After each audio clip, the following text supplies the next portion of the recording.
Brent Ravelle is the dealer principal of Listowel Ford and Listowel Chrysler, two rural stores in Ontario that are known for their amazing personal touch. We dive deep into leadership, running a successful store, 20 groups, and the future of the dealership landscape. Brent also plays a large role in the Automotive Business School of Canada and also the MVRO, the Motor Vehicle Retailers of Ontario, an organization that helps build relationships between franchise dealers, consumers, and government.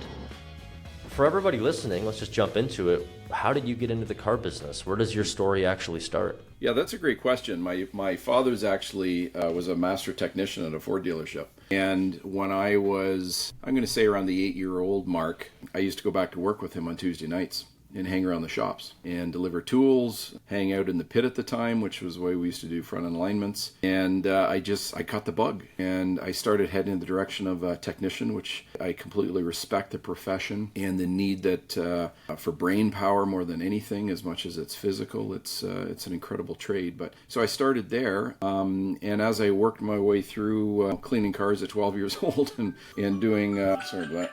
I'll start. No problem. Yeah, so at about 12 years old, I started washing the lot all the way up through till I was 16. Those are my summers, keeping inventory clean, and at 16, getting my driver's license, I started to drive the cool things. And right around that time, my dad had switched over from tech into service management. And he was picked up by a gentleman that I really looked up to for a lot of years, and a lot of people know, and that was Phil Walker back in the day, with Huroney Ford at the time, which was Phil Walker's Huroney Ford, which is now Barry Ford. And just under listening to him and working with him, I'm a 16-year-old kid that knows everything in the world. And I just watched what it was a dealer did, and I got the bug. Figured out how to do it myself. My parents, my mom included, were just incredibly strong people, and allowed us the opportunity with a brother and sister as well to follow our passions. And I'm from Barrie originally, ended up at the CAI. Well, at the time it was the CAI, now it's the Automotive Business School of Canada. I think I was about the third class in, if I recall. Wow, okay. Yeah, so right at the beginning of it. Yeah, right at the very beginning. I was one of the chairpersons with our student directors of the auto show at the time. I co-chaired it. That was Auto Show 91. Dating myself a bit, Brandon. Don't know when you were born, but carried that forward. Ended up student body president, did all kinds of stuff there. Absolutely love that school. I love it to this day. It's got a place in my heart like no other. And it really opened up my sights on the world and on the future and what's possible. And not coming from ownership in the dealership world, but growing up around it, I certainly had to find my path and make this all work. But anyway, I finished Automotive Business School of Canada. I was very fortunate with my grades, I guess, an academic scholarship to attend Northwood, something I would have never ever been able to do as my parents couldn't afford it. So I went down to Texas for a year. Finished off the degree program, which is what we had to do back then. And now, of course, you can do the 4 years at Georgia. I was picked up, recruited by a few dealerships out of Northwood. I ended up choosing a single point Ford dealership in Newport News, Virginia, just for what they stood for. And they were a Chairman Award-winning one price at the time dealership. And anyway, went to work for them for a year, stayed 7 years, and ended up coming back to Canada. And that's kind of the short version of it, believe it or not. I love that. I've discussed this before on the podcast and with other GMs that we work with, but the auto space is so fascinating because of how they move GMs around and the opportunities that exist inside the space. It is such a amazing business and industry and just community. You got GMs that work out west here in Canada, moved to the coast, and now they're in California working there, and now they're looking at other opportunities. So it's really cool that you had a similar experience. Yeah, you know what, the gentleman I went to work for in Virginia is incredible, man. There's still things today that resonate with me that he helped me along with when I was 23 years old at the time or whatever it was. And he basically said to me one day, why don't you come work for me for a year? I'll learn from you and you learn from me.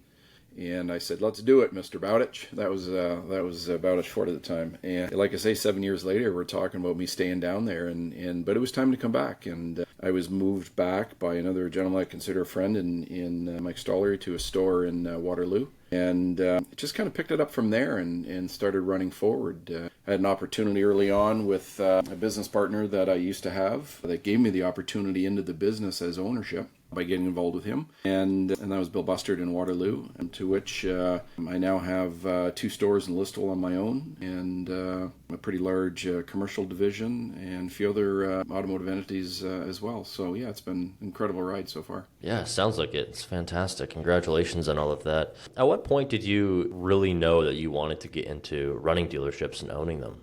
Was there a switch for you, or was it a mentor that sticks out to you where you're like, hey, this tech stuff is cool, but let's make some more impact here? What was your thought process? Yeah, it absolutely comes to mind. I was sitting with my dad one day. I was probably 16 or so, and I was talking about the technical trade and what we were doing, and I'm very mechanically inclined. I have no problem with any of the inclined. I have no problem with any of that. And so I was probably at an engine apart or doing something, I don't know what. And we're talking, and I was talking about, Phil and people like that. And he says, son, why don't you own the place instead of doing this? He said, it's hard on your body. It's tough. It's, blah, blah, blah. And I think that's why I have such respect for the position itself. And I thought, that sounds like a fun thing to do too. I had no clue, but it sounded like the right thing. And I'll tell you, when I got into the Automotive Business School of Canada, Georgian there, it aside from the education, it was such an all-powerful and completely encompassing drive that I developed in life. I had no use for high school. I was on the ice every day of the week, and that was my passion at the time, and rolling forward, high school got in the way.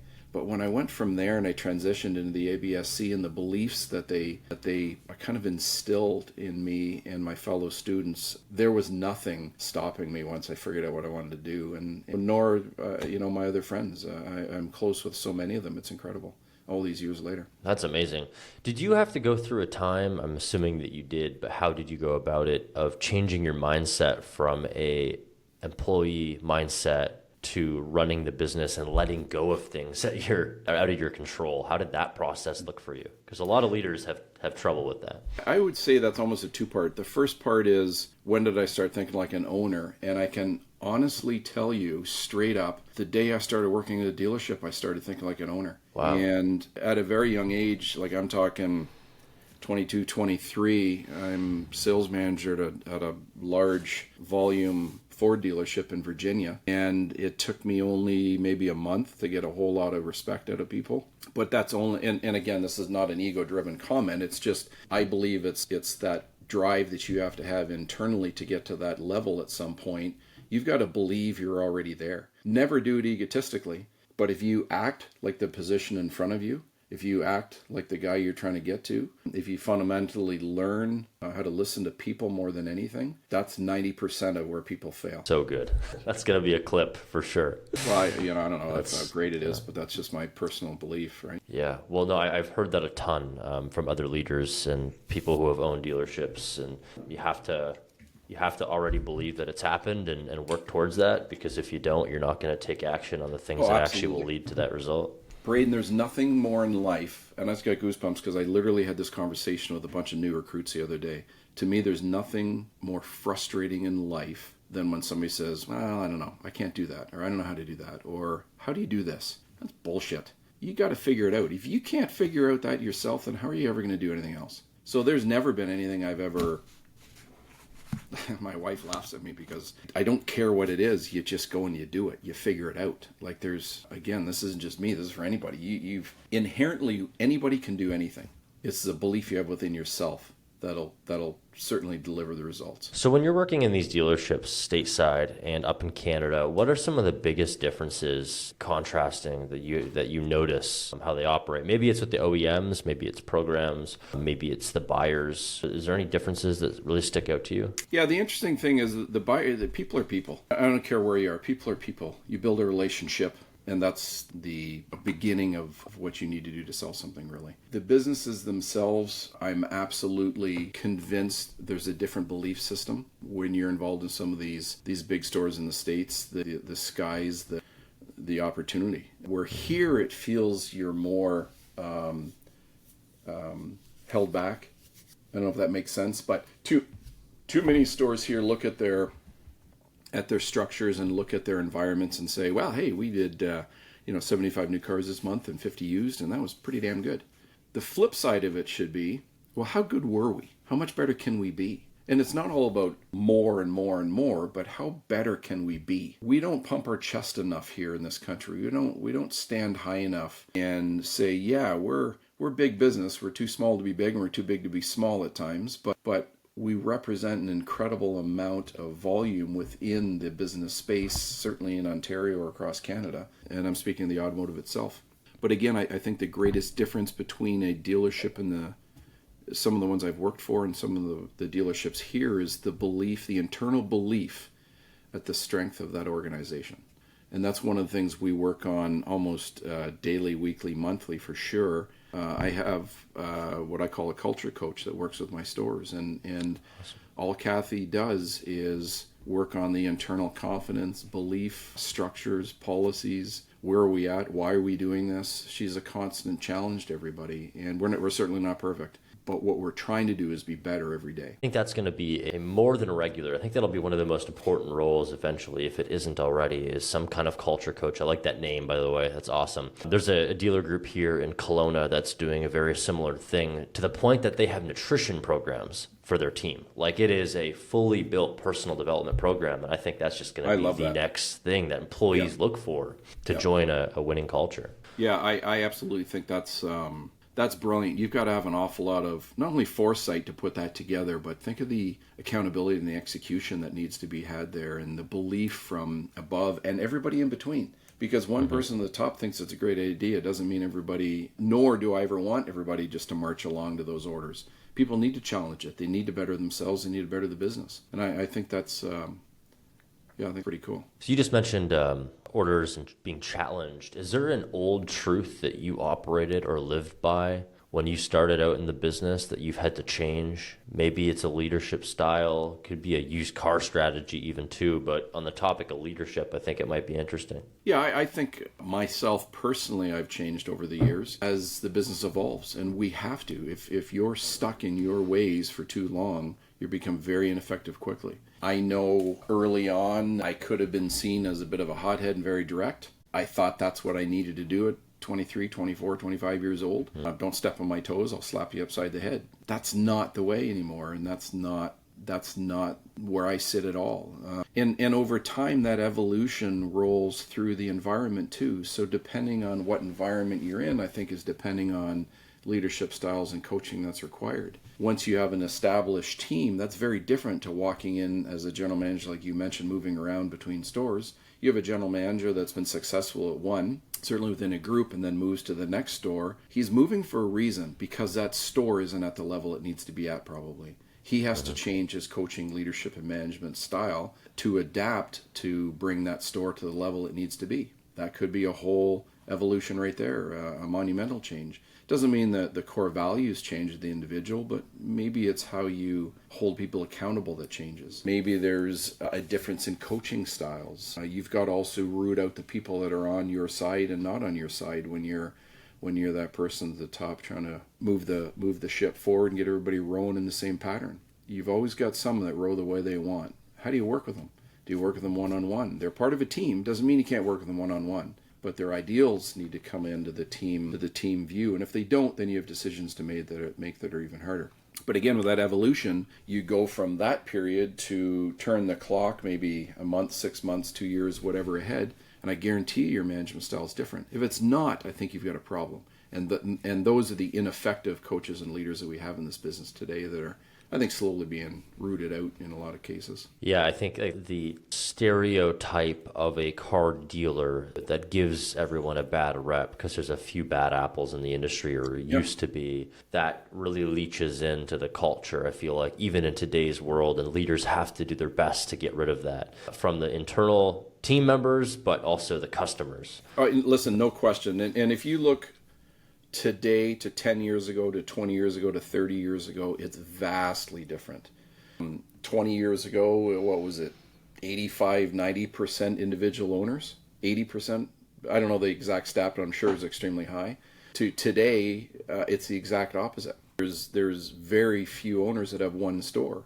part of that whole evolution again is not only removing some of the old ideal car image that we have as a dealer, which, unfortunately some of it was undeserving and some of it was very deserving in a negative view. But we're turning these businesses into pretty massive entities that really take some brain trust to figure out the next move. There's nothing easy about it.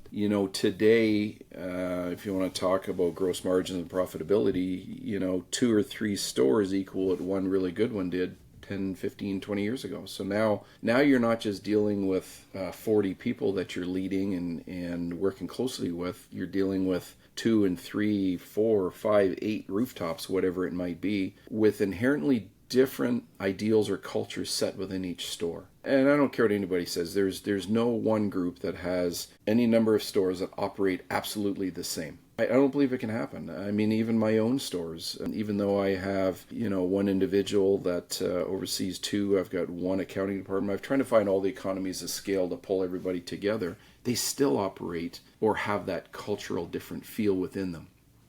And that's natural. It's how you work with that and how you pull more out of an individual than what they think they can do, even though they want you to pull more out. Does that make sense? Absolutely.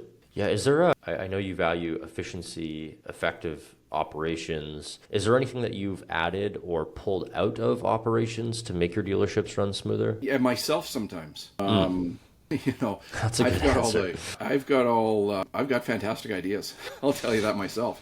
I wouldn't say they're all brilliant. I wouldn't say they're all highly effective, but that goes back to my point I said earlier. If you really have a strong culture, strong team, and there's trust involved, I'm totally fine if I bring up an idea and somebody looks at me and says, well, that's the dumbest thing I've ever heard. Okay, tell me why, and then let's move forward. And if you've got a better idea, let's go. I don't want people bringing me problems. I want solutions. And if I'm part of that problem, somebody needs to tell me. And I know there are times that I get wound up and going 100 miles an hour in one direction, don't understand why anybody's not keeping up. And half the time it's because I haven't told them what we're doing. So I really need to be cognizant of what I'm doing and getting myself out of the way when you have the right teams involved. So good. I think a lot of GMs and leaders are probably smiling ear to ear right now because they can relate so much to that. Because, it's your job to set the vision for everybody. And I struggle with this too. Our team, it's like, I had this idea and I didn't even communicate it to them. And I'm like, why aren't we doing this? And they're like, you didn't tell us this idea. Right. And it's, we're idea generators. Well, and that's what we're supposed to be. But again, until you have, not only my beliefs again, not only until you have a team assembled, that's easy to do. Well, in this day and age, it's hard to hire, but it's easy to do. It's more important to me that there's a trust level within that team that you all sit in. And again, I just had this conversation in a meeting the other day with my team, is you have 4 or 5 different department leaders sitting together. If one comes up with an idea that's stupid, somebody else needs to be able to tell them. But do it in a way that, Braden, that's pretty dumb, but I think we can do it this way. Pardon me, it may work, and there's probably more belief in that, but you have to have the trust within that team so it's not an attack on somebody's ego. It's not a personal attack on their strength. It's a team. Do you give trust or do you make people earn it? How do you go about that? What's your philosophy? Yeah, that's a great question. There's 2 words that are pretty important. One is respect and one's trust to me. And trust is absolutely built over time. If I hire you on today, you've got my trust because I've gone ahead and hired you. But that trust is strengthened and deepened over time for sure. And when you break that trust, that's the problem for me. Because I probably trust people more than I should at times, and I have been hurt by it within business, being an expense, being whatever. But respect isn't too far off that. Respect is granted when you bring somebody into your circle, your team. But respect is absolutely earned, I believe. You can't come in and command respect. You've got to earn it. And you earn it by standing shoulder, again, my belief, you earn it standing shoulder to shoulder and making it work. And having the ability to go, you know what, that was a dumb idea. You're right. What do you want to do? What's your plan? What's your solution? That's the trust and respect that you have to build. Sometimes it takes longer in some people than others, as I've found. But at the end of the day, that is what I believe will propel our businesses forward more so than anything else. On that topic, younger generations, you mentioned a moment ago, coming in, the automotive world has changed so rapidly. And I mean, with AI, it's going to change even faster. What are your predictions? What are your thoughts and feelings on the next generation of leaders? I know you have a lot of experience and you sit on the Automotive School of Business here in Ontario. So what are you seeing? Yeah, that's a great question. I am absolutely engaged and stay fully involved with the ABSC and Barrie. That is the future of our business. I'm extremely encouraged by the individuals that are involved in it. My concern is it enough? There was a time where, again, years ago, pardon me, dealers went from one generation to the next constantly. Now what we're all finding is it's not necessarily generational anymore, partly because of expense and the lack of opportunity for somebody to buy out somebody else. It's becoming more groups. So now you've got more of a management role coming out of school versus an ownership drive. And how does that change? So an example that the conversations I've had with students over the years has really rolled from how do I get in and own this place to I'm looking for a great group to join to help them manage their stores in the future. Those are two different conversations. It's very different to be a general manager versus an owner in thought process, in money in the game. I mean, there's so many areas there, and I know people understand that. But so that's the difference. So is it in good hands? I think our industry is in good hands with progressive groups that we have that have incredible training modules that are constantly looking within to move their people up. And I can name quite a few friends that do that successfully. I myself, I've hired a lot out of ABSC and I've had the co-op students. Our industry can do more by getting more involved. Absolutely. It's dumbfounding me to this day and all the things that I'm involved with that I still have dealers ask about the school because they've really never spent any time trying to get involved and understand. Well, that school's been around for 35 years. How can you not know? And this again is maybe the older generation of dealers that are on their way out. So yeah, that's a long-winded answer, but I believe it's in good hands. However, we need to continue to really shine a light on the industry and the pure business acumen you have to operate these stores today. You're no longer unlocking the front door, people fall in, buy cars, leave, and you roll a wheelbarrow out the other side with some cash in it. That's so far from the truth anymore. It's all about running all your individual entities within the dealership, and they all have to be extremely efficient in order to be profitable at the end of the year. And you have to be profitable to go on. It's not about buying a helicopter. It's all about growing that store and being there for your employees and doing more for them as you roll forward. On the education side, the school, I think one of the opportunities that I wish I had when I was in high school was in the automotive field is have dealerships come in and say, hey, this isn't like, yes, technician field exists. I really liked sales and that kind of thing and advertising when I was younger. Still do, obviously. But I wish somebody had come to me and said, hey, you can make a real good living selling cars if you commit yourself. I wish that was a pathway forward that I seen that was realistic and respected. I totally agree. I am involved in the local high schools. We just did a job fair last week. I had my service managers and some sales managers out to talk to students. Until we as dealers and an industry get involved in the high schools and even into the elementary schools, we're going to continue to have this major problem moving forward. And I'm not just talking about technician shortages. We can touch on that later. You hit an absolute perfect point. We have to get involved at younger to allow people to understand who we are. The educational system we have today, and I'm not down on that. I have a lot of good friends that are teachers. My brother's a teacher. But we are way too short-sighted in pushing kids two directions in grade 9. You're either academic or you're, can't remember the other one. One's college or what have you, one's university. You got to figure it out. Let's go. What do you want to do? That's, to me, that's absolutely the wrong thing. We've got to get into these schools and broaden these kids' understanding of what life is in general. We no longer really have guidance counselors. In my era, we were taught how to do interviews. We were talked about different careers. We did career studies. We did career testing. We did resume writing. We did all of these things. None of that exists anymore. So how do we expect our kids that have a hard enough time A, living through the social media side of life, B, learning how to tie a shoe while you're on your phone. How do we expect them to understand what life and real business is all about if we're not there to coach them? And unless we get involved as individuals or in industry, it's never going to happen. This is going to be a shift in paradigms that gets farther and farther and farther apart. You know, there's a place for university. I'd certainly hope my accountant goes to one. But at the end of the day, that's not the be-all to end-all.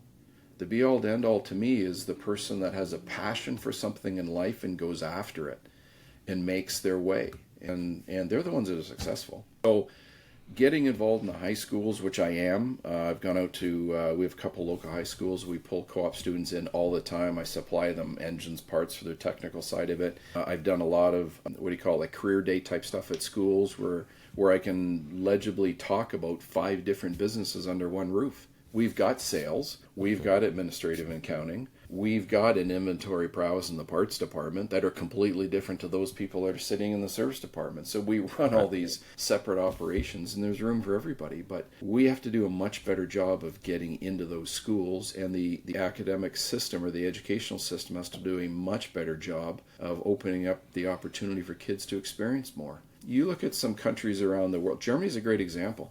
It's one of the only countries in the world that doesn't have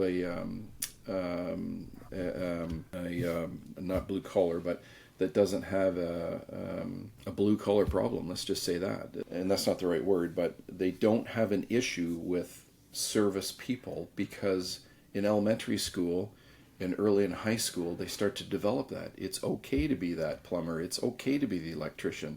You're great at doing cars. Be a technician. It's a proud thing. We've got that reversed. Everybody out there talks about their kids have to go to university. For what? I agree university to me is more about life than anything. But why do you have to go to university? Why do you have to spend 4 years there? Why do you have to dig into that? Not everybody has that ability in their head to do that.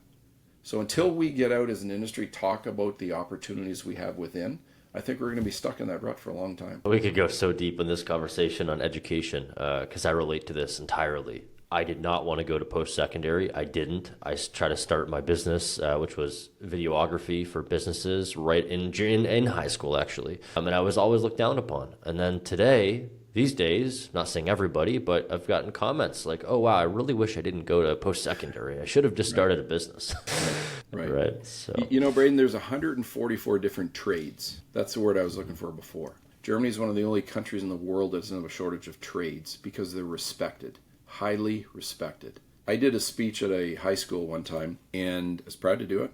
It was myself, an electrician, and a CPA. And I finished my thing talking about trades, sales, admin, everything we do. The electrician talked about running a business and being in the electrical world, and the CPA talked about accounting. That was really exciting.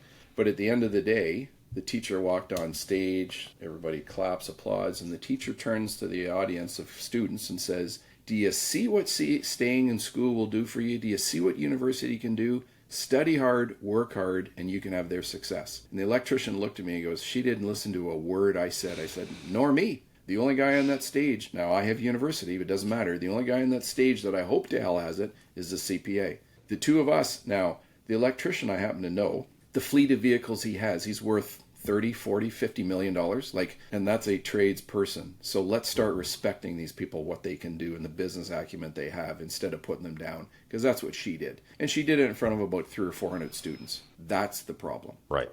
100%. All right. So staying on top of the topic of automotive, the Automotive School of Business in Barrie, Ontario, I know we've mentioned it a little bit. What is your current role in there, and what's the value to the school in general? The ABSC is really important to me, and actually I have friends in the Kelowna area that went with me, but so I am a member of the Georgian College Auto Show Committee that works directly with the student directors and mentoring and guiding the show, as well as some work with the board of directors. You're actually the incoming president of Yes. the Motor Vehicle Retailers of Ontario. How long have you been involved in that organization, and what role do you guys play to franchise dealers? Yeah, so I've been involved with MVRO for, my goodness, 10 years, I think, thereabouts. And within the MVRO, I am incoming president as vice president right now. I sit on the Government Relations Committee, which I have grown to really love. Our full involvement with the Government of Ontario, which flows all the way to CADA and to the federal levels, and everything in between that we've dealt with, from DDR, which is getting the licensing and registration to dealerships,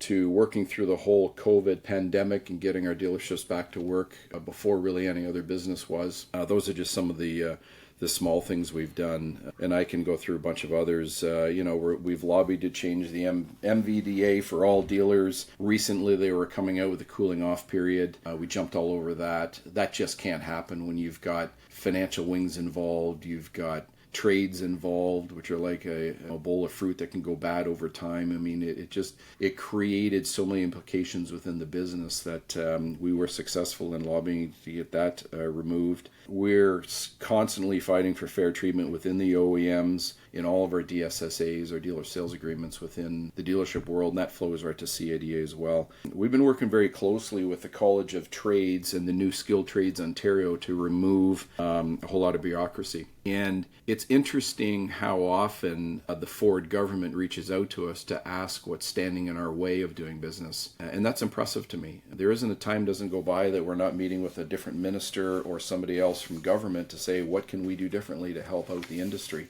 And that's so key to the dealer world in so many things we've gone through. And Braden, well, I'll just list off some things if you want. You can cut them or keep them or whatever you want. But obviously throughout COVID, we were successful in keeping everything open during that pandemic. We were only closed for about a month, which is the shortest period for any sector within the business community. We wrote all the COVID safety protocols for sales and service during that time, which were in fact adopted by the majority of Ontario business via the government. That was a real win for us. During that period, we had actually convinced the federal government to increase the Canada Emergency Wage Subsidy from 10 to 75%, because at first the automotive sector was completely removed from it. We weren't even included in it because they didn't understand the breadth of our business. We saved Ontario dealers about $64 million when we were fighting the CRA tax court on their assessment on finance reserve charges. People don't realize, but we were within a month or so of the CRA charging a tax to dealers on all insurances sold. That was $64 million just for Ontario. Wow. There was $60 million a year when we finally, the government listened to us and we scrapped the Ontario Drive Clean program.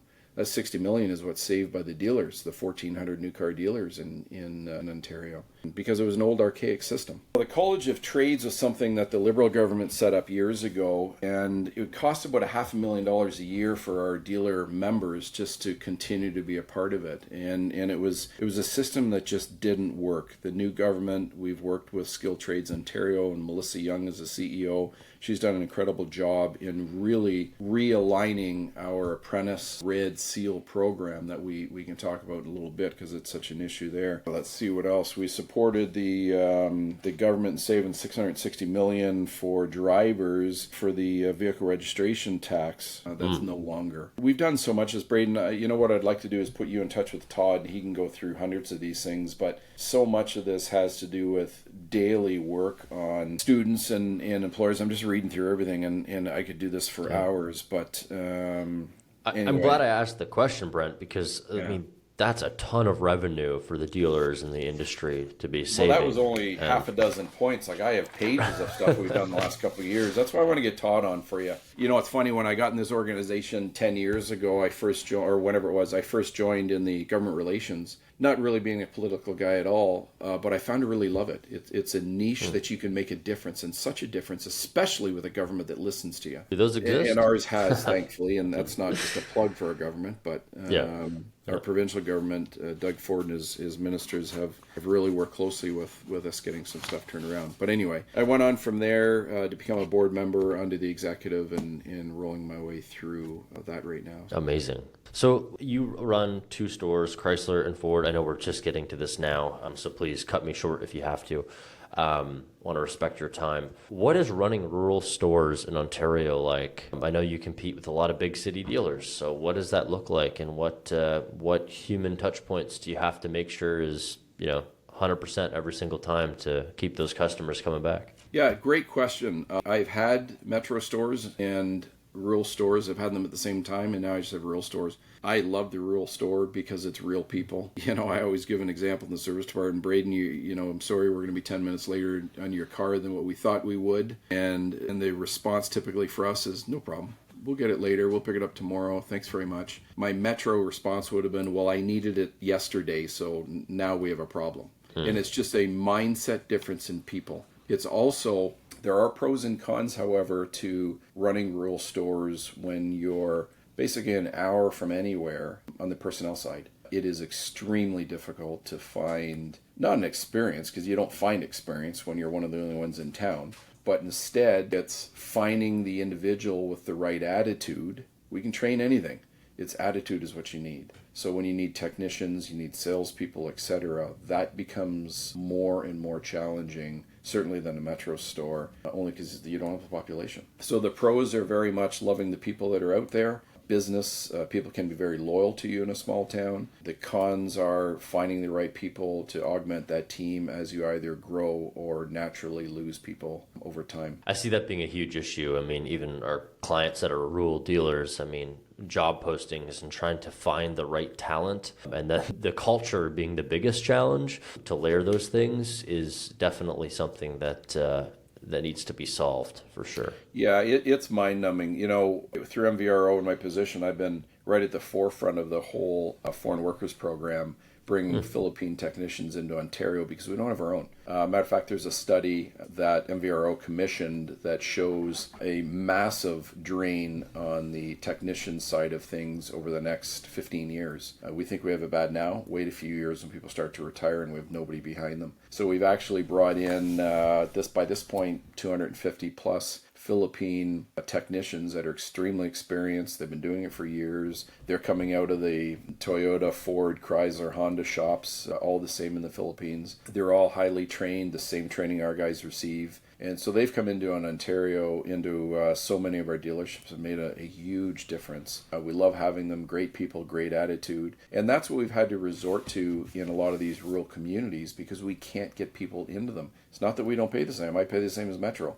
But we just don't have that many people living in that area that are in that trade or getting into that trade. And that's where, again, we need to get back in the education system to really show people or teach people, not just the students, but the parents and the educators, what the trades are all about. Right. And I mean, when you said wait a few more years to really see how bad we have it, I think when people get the reality check of looking at the salary and the hourly wage of these trades that they have the opportunity to jump into, but maybe are being swayed against, I think they're going to really look at it as a bigger opportunity. Well, and I hope they do. But again, until we change the mindset of educators and the parents that came up through that system over the last 20 years, that's why I'm saying this is a long-term plan. This is something we can turn overnight. This is where we got to start with, kids in early elementary school. By the time they get into high school is the time where we can start having that change become effective.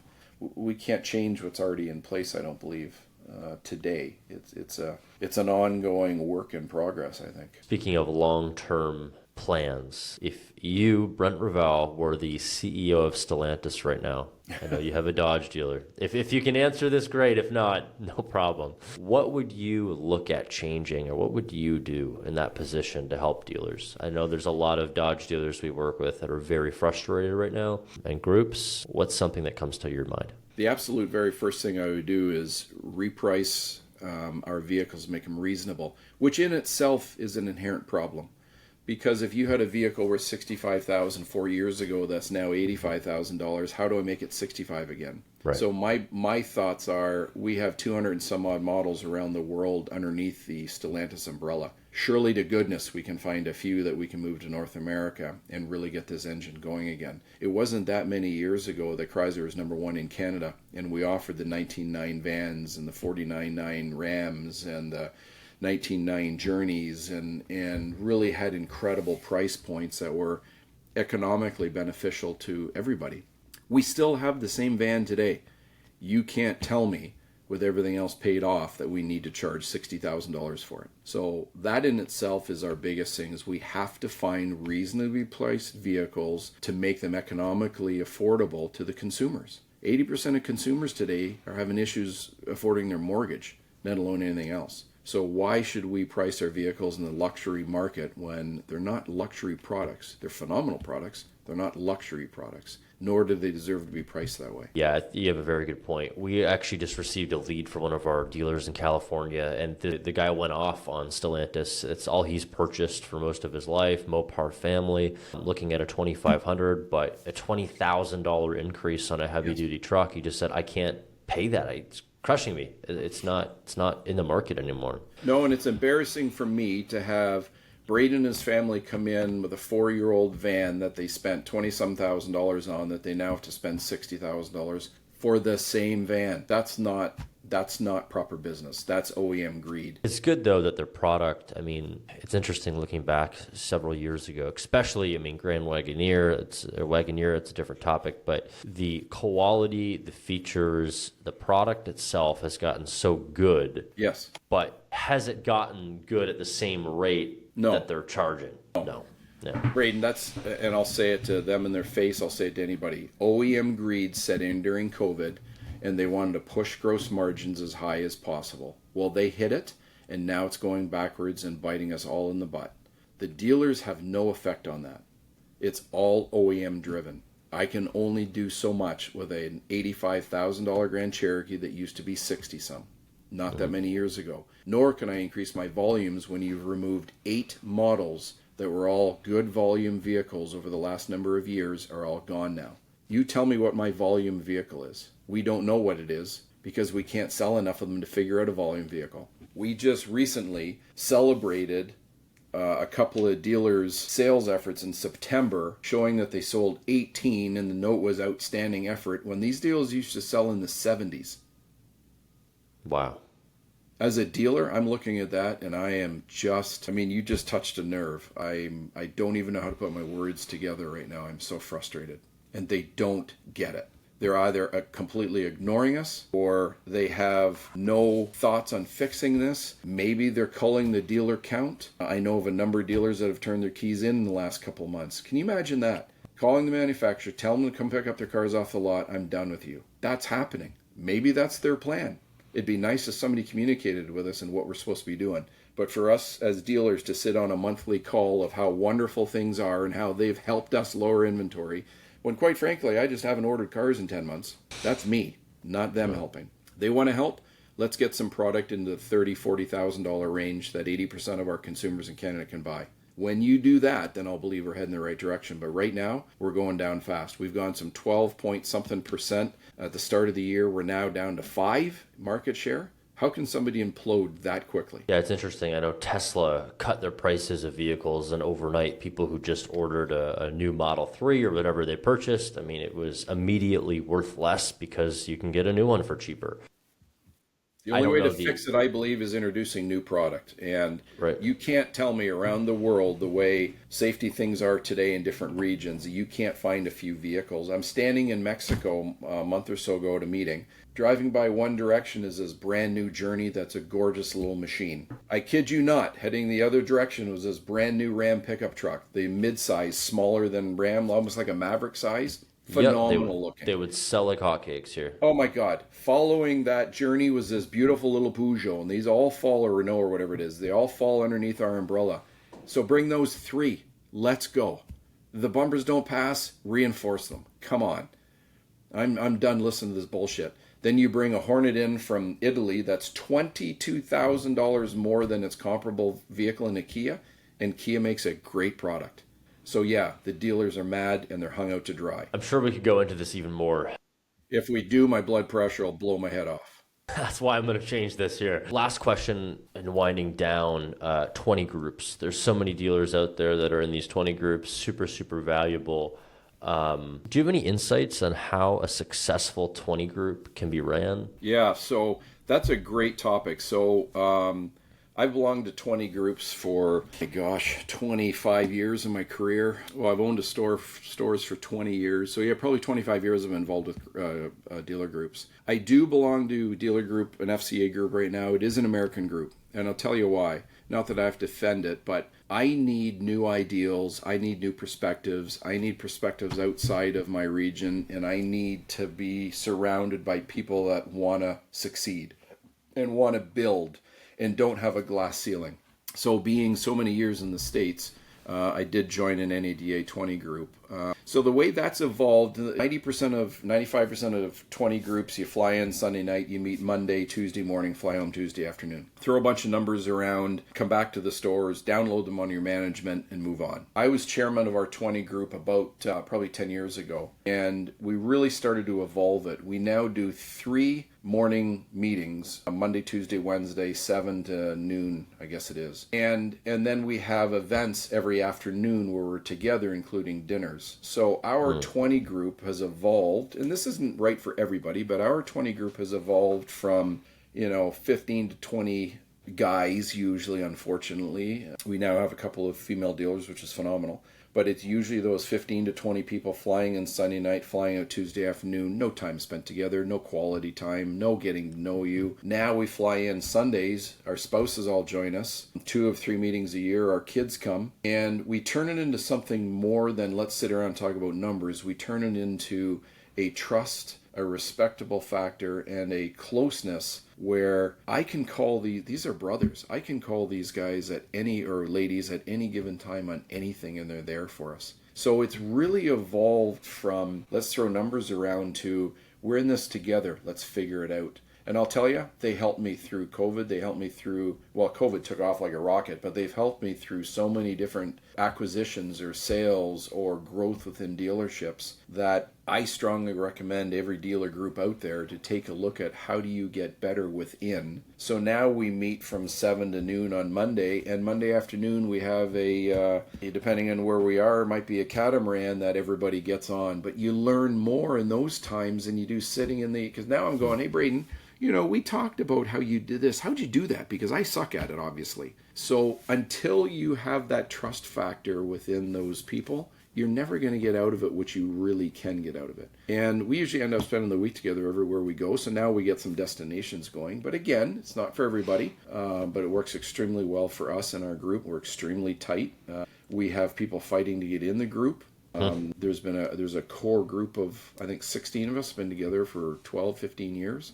Wow. Before that, a lot of these guys, their parents were together, their dads were together in it. So yeah, it's for me, it's invaluable. It's somebody to talk to. I don't have anybody else to talk to other than other dealer friends, but somebody that I can really bounce ideas off that I know they're going to give me the truth, good or bad. I think that's awesome. And it sounds to me like this is ran as a business or like as a team. It has its own culture. It's not just transactional, it's relationships. And I think that's super, super valuable. Very much so. It's more about the relationship and the people. The numbers are the byproduct of the individual. And, some of us are great in areas and some of us are terrible in areas. That's why we do this. If we didn't, we would all be, the Jack Welches of GE from years ago, right? But we're not. We all have strengths and weaknesses. But if we can trust each other, stand there naked in front of that group and be comfortable with it, then you can get stuff done. And that's really what we try to do within the stores themselves. Certainly not the nudity, but to be able to build that trust and relationship, then you can expose a lot of opportunity. It's amazing.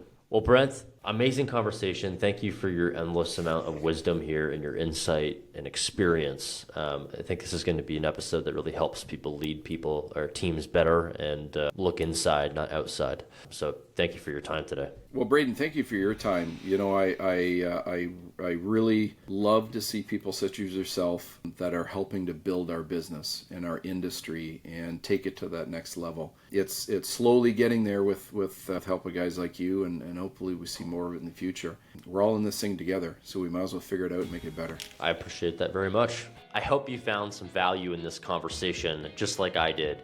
And we're excited to continue to bring interviews and conversations with dealership legends, maybe just like yourself. Thanks again for tuning in, and we'll catch you next time. I'm your host, Braden Gingrich from Dealer Surge.